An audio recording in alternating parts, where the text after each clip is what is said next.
Lesson 7.2, Factoring with greatest common factors and factoring by grouping.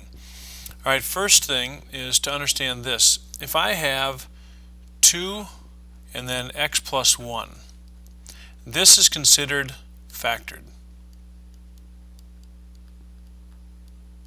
Okay, if I expanded this and wrote it as 2x plus 2, which I would get by doing this, that is called expanded.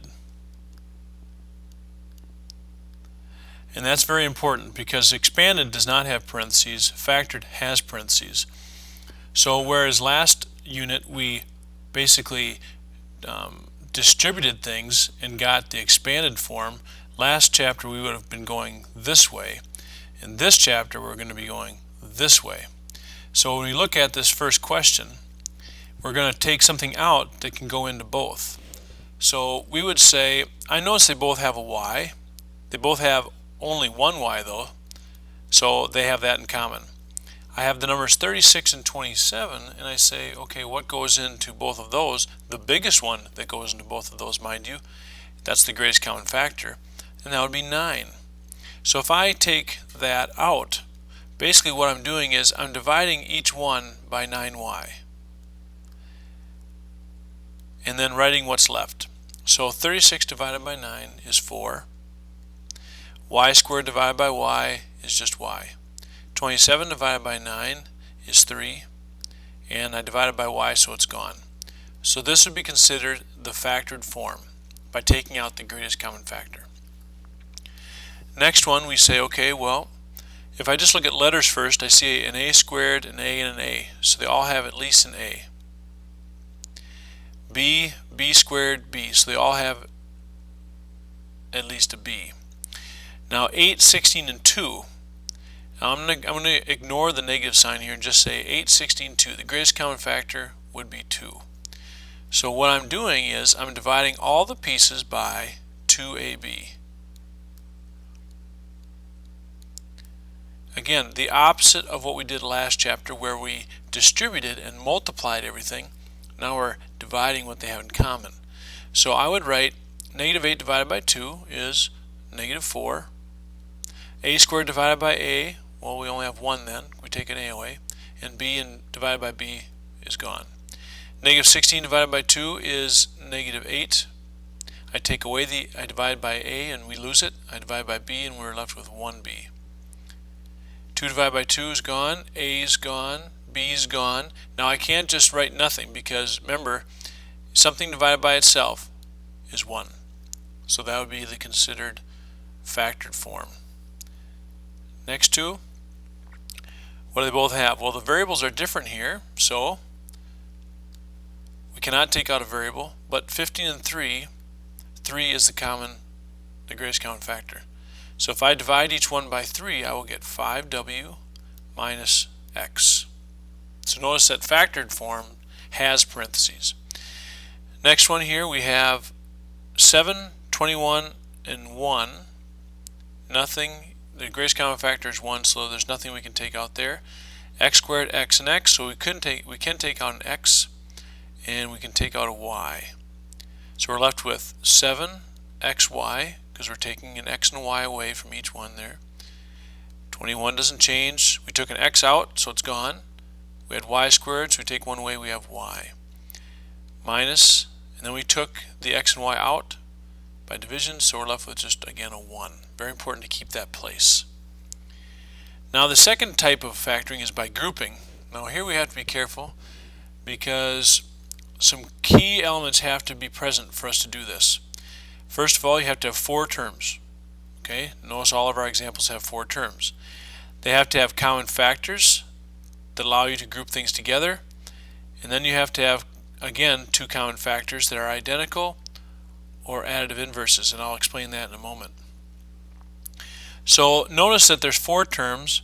They all do not have something in common. That's the problem. Okay, so we cannot continue like we have been. So we would first then, in response to that, we would say, all right, I do notice that these two, and I'm going to take this, I'm going to split it into 2 pieces. And I'm going to focus on the first 2. And this is the grouping part. The first two, I can factor out a 3. They both are divisible by 3. I can take out an a as well. I cannot take out an x though, or a y. So if I take out a 3a, in other words divide each piece by 3a, I'll get 2, a is gone, so just x. 3 divided by 3 is 1, a is gone, so just a y is left. Now I'm going to look at the right side, the right two. Now 2 and 1, no numbers can be taken out, but they both do have a b. So if I factor out a positive b, I will be left with 2x plus y. Again, I divided each one by b. So I factored by grouping. I grouped two together and took what they had in common. I grouped the other two together, factored out what they had in common, and that allowed me to continue. But notice, if I do it right, you'll see something happen here. Notice that for this whole piece, what's in parentheses is exactly the same. So both terms, this term and this term, and that's what they are because these are being multiplied, that's locked together, they both have 2x plus y in common. Now I'm going to take that out like this, and notice that if you factor something out, it's put on the outside times the parentheses what's left. So I'm going to factor out a 2x plus y, it's in parentheses, times what's left. And if I take this piece and divide it by 2x plus y, it disappears. I'm left with only 3a. If I divide this one by 2x plus y, the 2x plus y disappears. I'm left with just plus b. So here is my answer. That is factored. Let's try it again. Alright, I'm going to take this, I'm going to split it in half, and I'm going to say the first two have a b in common. So I factor out a b, and I'm left with a plus 5. This side, nothing in common. But do notice that I have negative a, or minus a minus 5, and that's almost what's in parentheses, a plus 5. They are opposites, and that's the additive inverses here. So I'm going to take out a negative 1. And if I take away a negative 1, in other words, divide each piece by negative 1, I end up with the opposite signs. And I get a plus 5. Now it's an important skill to be able to utilize with these types of questions because lots of times you'll be close, but you'll just have opposites. And this dividing by a negative 1 or factoring out a negative 1 will help. So now I have this piece and this piece. Alright? And together they both have an a plus 5 in common. I want to factor that out, and it's going to be multiplied by what's left, b minus 1. There's the minus 1, there's the b. Alright, let's try some more. Again, we'll divide it in half, and we'll say I can take a 3 and a y out, and I'm left with x plus 5. Here, if I took a 4 out, I want to write it over here. If I took a 4 out, I would end up with negative x minus 5. Now notice, in parentheses, they are opposite. So in noticing that, I'm going to instead take out a negative 4 instead of a positive 4, and that will change the signs to be exactly what we needed. And now that allows us to write x plus 5 in parentheses because they both have x plus 5 in common. I factor that out, and I'm left with 3y minus 4. There's my 3y, there's my minus 4. And that is the answer. Next one. Just checking time. Next one. They both have a c in common. 2 and 7, nothing there in common to factor out, so just a c. So if I take that out, I end up with 2d plus 7. Over here, notice again if I take out, well actually look at negative 2d minus 7. Almost the same as this, but opposite. So I'm going to take out a negative 1. That'll change the signs of each one to be exactly what we needed. So that will give me 2d plus 7 in parentheses. They have that in common.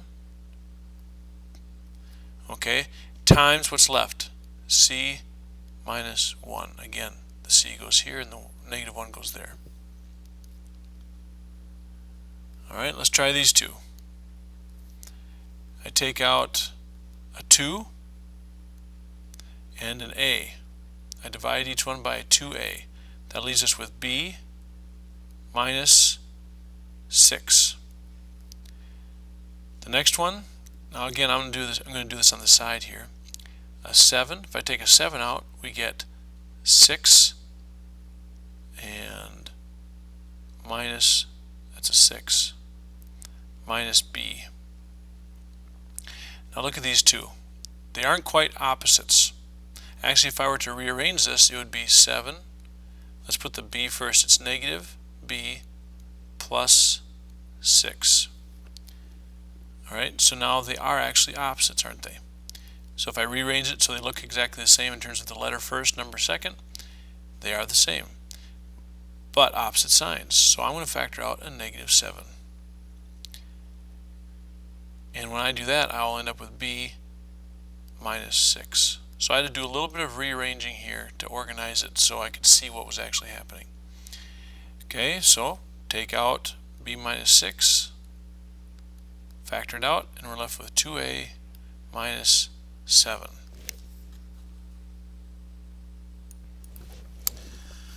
Alright, the next two we'll take and separate, and we have an a in common, so we get 1 minus 2b. Remember, if you divide a by a, you get 1.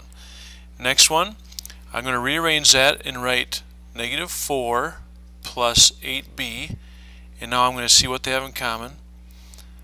And hang on. Alright, I got nervous there. Okay. We're going to factor out a negative, I'm going to take out a negative 4. And if I divide everything by negative 4, we get a 1 minus 2b. So 1, or negative 4, and then 1 minus 2b. I take out that. I can now factor out 1 minus 2b, and it's multiplied by what's left, which is a minus 4. Alright, last one, separate them. We have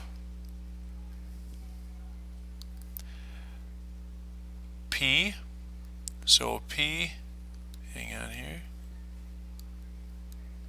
okay, there we go. Okay, so we have p, and we take that away, and actually I can take a 2 out as well. That'll leave me with 3 minus 2p.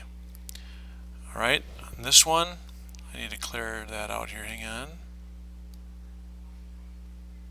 There, make sure I know it's a minus.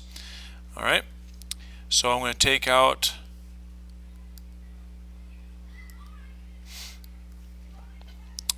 I'm going to rearrange this so I have 54 minus 36p. Alright. Alright, I am going to take out an 18. Alright, so I'm going to take out an 18, and that will give us 3 minus 2p. Alright, so I'm just going to put this together. That's plus. So then I can finish by saying 3 minus 2p times what's left, which is 2p plus 18. Alright, this ends lesson 7.